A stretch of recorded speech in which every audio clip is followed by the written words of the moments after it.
नमस्कार, मी Shruti. Cook with ग्रॅनीमध्ये आपणा सर्वांचं मनापासून स्वागत. दाल तडका, जिरा राईस, दाल फ्राय असे रेस्टॉरंट स्पेशालिटी असणारे पदार्थ घरी करायला खूप सोपे असतात, पण आपण उगाचच घाबरतो. चला आज करूयात पंजाबी दाल तडका. तत्पूर्वी तुम्ही जर माझ्या चॅनलला अजूनही सबस्क्राईब केलं नसेल तर पटकन सबस्क्राईब करा आणि बेल आयकॉनवर क्लिक करायला अजिबात विसरू नका. दाल तडका करण्यासाठी लागणारे साहित्य असे: तूर डाळ, मूग डाळ आणि हरभरा डाळ प्रत्येकी पाव कप, पाणी 2.25 कप, रिफाईंड तेल 2.5 टेबलस्पून, बटर 3 टेबलस्पून, हळद 1.25 टेबलस्पून, टोमॅटो प्युरी 1 कप, सुकी लाल मिरची 1, बारीक मीठ 1 टेबलस्पून, जिरं, कसुरी मेथी, आलं पेस्ट, क्रश केलेला लसूण, तांबडं तिखट प्रत्येकी 1 टेबलस्पून आणि बारीक चिरलेला कांदा पाव कप. दाल तडका करण्यासाठी घेऊयात पाव कप मुगाची डाळ, पाव कप तुरीची डाळ आणि पाव कप चण्याची डाळ, ज्याला आपण हरभरा डाळ असं म्हणतो. ह्या तीनही डाळी आपण 2दा पाण्याने स्वच्छ धुवून घेणार आहोत आणि मगच त्या वापरणार आहोत.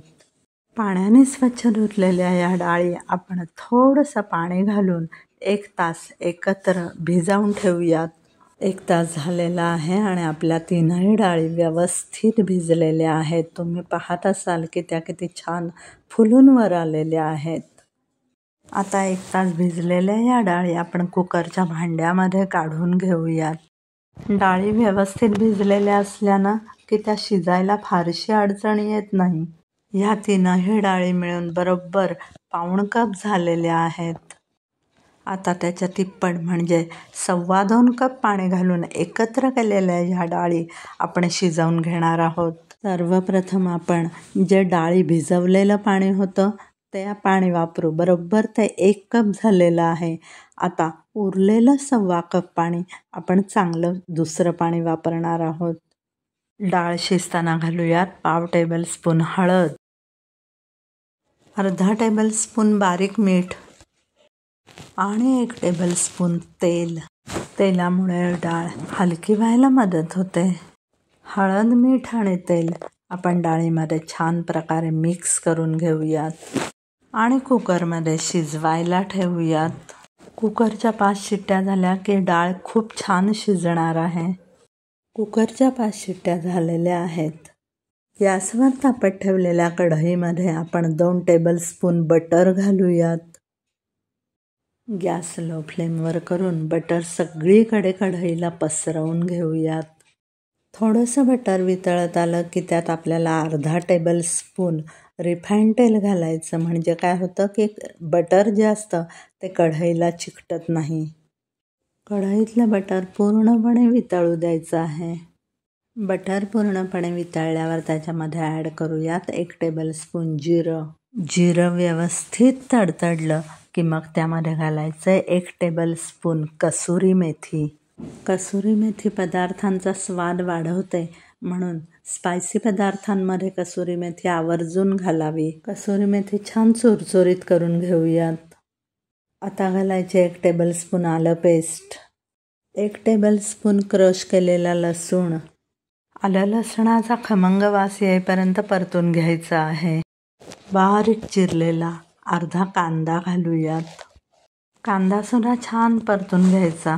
अगदी खमंग वास यायला हवा. मस्त लाल गुलाबी रंगावर येईपर्यंत परतूयात. आता घालायचे अर्धा टेबलस्पून हळद, अर्धा टेबलस्पून तांबडं तिखट. पुन्हा एकदा सगळं परतून घेऊयात. तडक्याला मस्त लालबुंद रंग आला पाहिजे आणि तेल सुटलं पाहिजे, एवढं मस्त परतत राहायचं.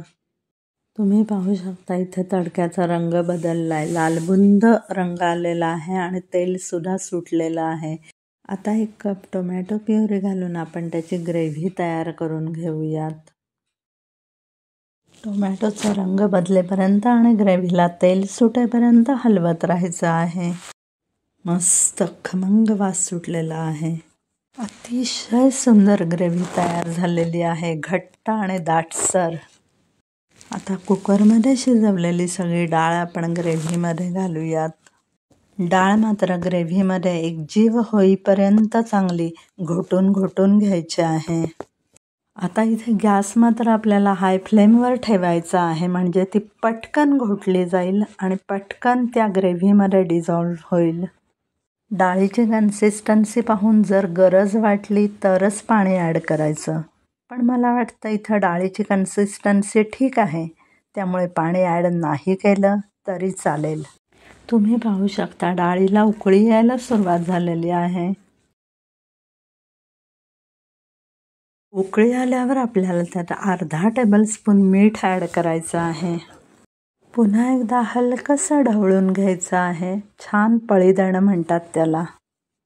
अशा पद्धतीने आपली दाल तडक्याची डाळ तयार आहे आणि आता आपण गॅस बंद करून टाकूयात आणि तडक्याकडे वळूयात. प्रीहीट करण्यासाठी गॅसवरती आपण पॅन ठेवलेला आहे. पॅन व्यवस्थित तापल्यावर आपण त्याच्यामध्ये घालूयात 1 ते 1.5 टेबलस्पून रिफाईंड तेल. तेल व्यवस्थित तापल्यावर आपल्याला त्याच्यामध्ये ॲड करायचं आहे 1 पिंच जिरं. व्यवस्थित जिरं तडतडल्यावर एक लाल सुकी मिरची त्याच्यामध्ये घालायची आणि आपल्याला लगेचच गॅस बंद करायचा आहे. मिरची व्यवस्थित चमच्याने तळून घेऊयात. इतका सिंपल तडका आहे हा. तडका गरम गरम असतानाच आपल्याला डाळीमध्ये घालायचा आहे. दाल तडका तयार झालेला आहे. दिसतोय ना रेस्टॉरंटसारखा? असा हा दाल तडका तुम्ही रोटी, पराठे, पुलाव किंवा जिरा राईस कशाबरोबरही खाऊ शकता. जर तुम्हाला आजचा दाल तडका आवडला असेल तर माझ्या चॅनलला लाईक करा, सबस्क्राईब करा आणि बेल आयकॉनवर क्लिक करायला अजिबात विसरू नका. थँक्यू.